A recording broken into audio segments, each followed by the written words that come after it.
താലൂക്ക് ദുരന്ത നിവാരണ സേനയുടെ 1ാം വാർഷിക സംഗമം ഡിസംബർ 1-ന് മാങ്കാവ് ആഴ്ചവട്ടം HSSൽ നടക്കും. മന്ത്രി PA മുഹമ്മദ് റിയാസ് ഉദ്ഘാടനം ചെയ്യുന്ന പരിപാടിയിൽ മേയറും MP-യും MLA-മാരും പങ്കെടുക്കുമെന്ന് TDRF ഭാരവാഹികൾ അറിയിച്ചു. അപകട ദുരന്ത മുഖങ്ങളിലെ രക്ഷാപ്രവർത്തനമാണ് നമ്മുടെ പ്രധാനപ്പെട്ട ലക്ഷ്യം. അതോടൊപ്പം തന്നെ അപകടങ്ങളും ദുരന്തങ്ങളും ഇല്ലായ്മ ചെയ്യുന്നതിന് വേണ്ടിയിട്ടുള്ള ബോധവൽക്കരണ പരിപാടികളും നമ്മൾ നടത്തുന്നുണ്ട്. ഇത് സൊസൈറ്റി ആക്ട് NGO രജിസ്ട്രേഷൻ പ്രകാരവും രജിസ്റ്റർ ചെയ്തുകൊണ്ടാണ് നമ്മൾ പ്രവർത്തിക്കുന്നത്. കോഴിക്കോട് ജില്ലയിൽ ഇപ്പോൾ 600-ലേറെ വളണ്ടിയർമാർ നിലവിൽ സജീവമായി പ്രവർത്തന രംഗത്തുണ്ട്.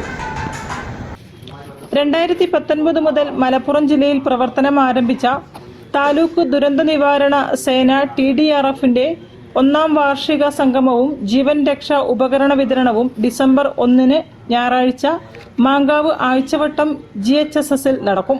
പരിപാടി മന്ത്രി PA മുഹമ്മദ് റിയാസ് ഉദ്ഘാടനം ചെയ്യും.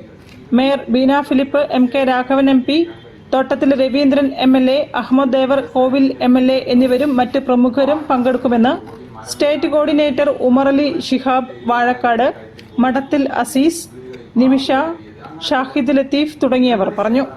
News bureau, Kozhikode. പാട്ടും കളിയും ചിരിയും അഭിനയവുമായി വിദ്യാരംഗം കലാസാഹിത്യവേദി കോഴിക്കോട് ജില്ലാ സർഗോത്സവം.